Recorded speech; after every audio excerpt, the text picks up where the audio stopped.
Hi kids, today we will learn how to be safe if there is an earthquake. Number 1, don't panic. Number 2, get your go bag.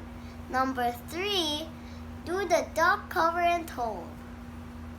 Number 4, find a way out. Number 5, open area.